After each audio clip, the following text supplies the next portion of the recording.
If you have a hole in your ceiling, just like I do right here, I'm going to show you how you can fix that really easy, how you can do it yourself. This is very beginner friendly, and yeah, let me get right to it. Now, as you see right here, I have a hole in my ceiling because we ended up having a bunch of bees in here. Look, you see one right there? For the longest, I couldn't figure out where these stupid bees kept coming from. Eventually, I saw that they were going into a little crack on the side of the house. And yeah, like I said, we had a little bee's nest here, so I had to make a hole and just get rid of these bees right here. And you can see right here, that's the rest of the nest. Look at this. Now the first thing I'm going to do is I'm going to try to find a Tupperware bowl that I can fit over the hole. This bowl was a little too small and I couldn't fit it over the entire hole, so I ended up using this box cover. And yeah, like you can see, this fit perfect. And again, you want to make sure that whatever you're using, whether it's a bowl or a lid like this, you want to make sure that you cover the entire hole. Now what we're going to do is we're going to take a piece of sheetrock and we're going to trace this lid. Later on, we're going to take this lid and trace it on the ceiling and cut out the exact size of this lid. So we're just going to match up these two pieces. But I'll show you what I mean in a second. Next, I'm going to go ahead and trace this lid using my pencil right here. But I'm going to make sure that each side, so each edge has about an inch or two left over. So I'm not going to move this all the way over to the edge. I'm going to give myself about an inch or two on each side before I trace it. And then that's the piece that I'm going to cut out.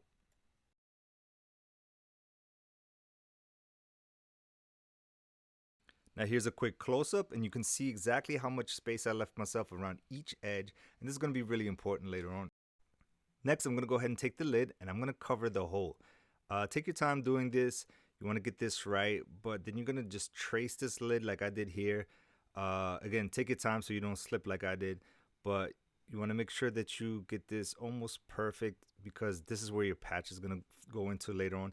And we're going to try to make them align perfectly without having to cut out more or adding too much spackle. Now after tracing everything, I'm going to go ahead and cut this out with my blade.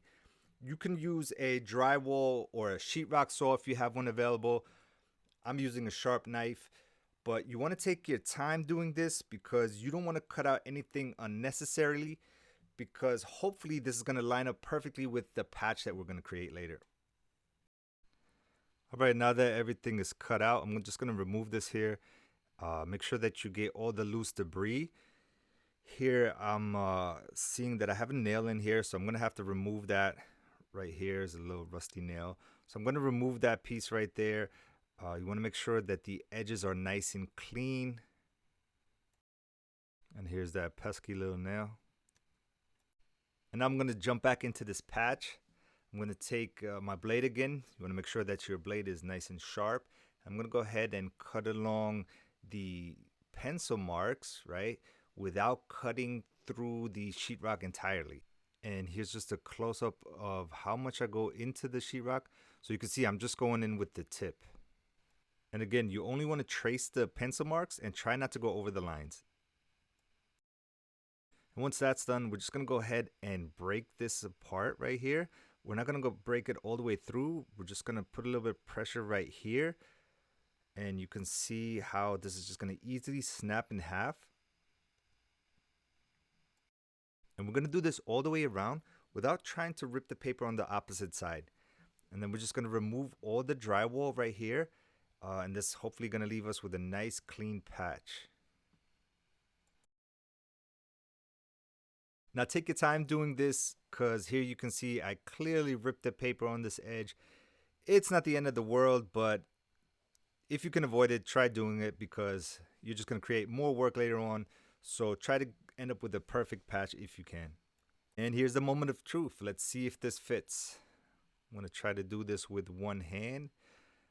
If it's not all the way perfect, you can always go ahead and just try to bang it in a little bit or cut a little bit more off the edges, but I think this one is almost perfect. I'm just gonna give it a couple of love taps here, and yeah, look at that, fits perfect. Now the rest is fairly simple. I'm just gonna add some spackle here. I'm gonna start underneath the patch. I'm going to go ahead and push as much spackle as I can into the gaps, if there's any gaps.